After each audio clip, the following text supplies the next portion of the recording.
Tippy time, my damies, Top Cat here and welcome back to the channel. Today's build is the Chernobyl, as we're playing with nukes and ice. Whenever I have a new area of effect build, I come here, there's 38 enemies, both red and orange bars with some shields thrown in the mix, and never have I killed them all with one melee. This mad Russian is the AoE master, and it's all thanks to the updated Severance enclosure exotic.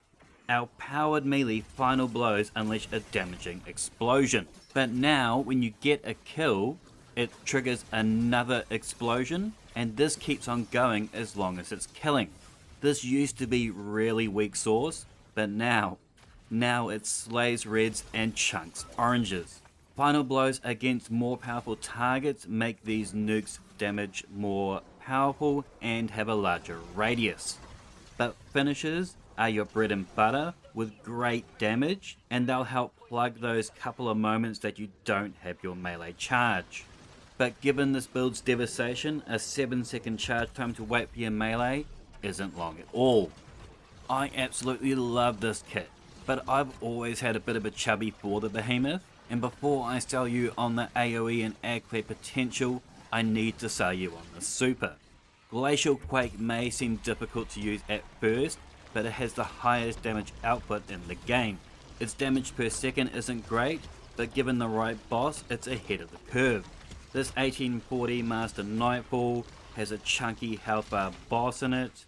My super damage nearly does a sixth of its total health bar, compared to my friend Red's Blade Barrage here, only doing a smidgen, like 1 letter's worth. But I digress, we're here for those big booms.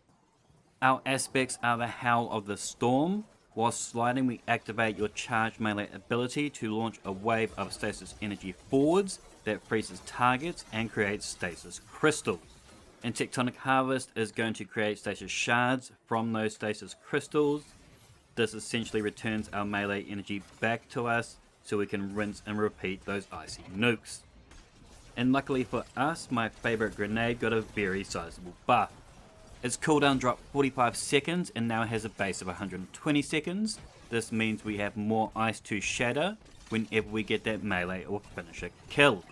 For our fragments, Whisper of Fishes is up first and is going to be standard on 99% of our stasis builds this season, as the artifact makes crystals and we like to shatter them.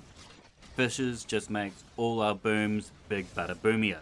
Fractures is going to recharge our melee faster when we are near 2 or more targets. You could also use Whisper of Hunger, but I found its negative 20 strength stat loss was too much to sacrifice myself, so Fractures largely does the same thing.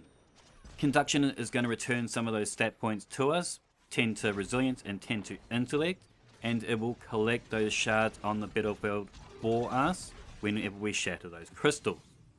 But with Rhyme, this will also grant us overshield energy on collection of those shards. By itself, this isn't the strongest shield, but when working with other stasis wielders, they'll give you pockets of overshields strewn throughout the battlefield. And sadly, Stasis's worst attribute is its health regeneration, so overshields become a key part when getting up nice and close. Proximity Ward is a must. This gives us a really strong overshield when performing our finishes, so we can drop those ice nukes. I like any weapon with Pugilist for this build. It's not necessary, but it will help you spam melees faster. There are 3 stasis perks you want in the artifact. Pillar of Ice, defending in case combatant spawns more melee crystals. The more shards means more melees, means more shattered damage. Hail the Storm deals more damage to encased targets and releases crystals that slow. And Dragon's Bite gives us a chance to freeze when we break shields with stasis. There will be a dim link in the description below. Make sure to thumb it if you're heading that way now, or simply just pause here for the mods. Melee Kickstarter is where I'm spending my armor charge. From season 23 onwards, this now requires an armor charge to use. Heavy-handed will give us an orb of power on our melee kills so we can chain these. However, this mod now has a 10-second cooldown on its orb generation. You'll no doubt have a weapon siphon mod on your helmet to pair with your favorite weapon, and we want as many orbs as possible so we can activate recuperation. Orbs will be a must for this build, as this is going to be our main method of healing on Stasis subclass. Stacks on stacks will give us 2 charges for the price of 1. An elemental charge will give us an escalating chance of charge whenever we collect those stasis shards. This build is all about that AdClear and AoE with its powerful melee and finishes, so I've also opted for Empowering Finisher to get us charged on finisher kills if we don't already have an armor charge. Now, no matter what avenue we go, we have a 7-second melee ready to devastate. I'd love to hear your thoughts in the comment section down below. Make sure to thumb it if you liked it, sub if you're new, and until next time, tappy time my damies, what a tie. He's the most tip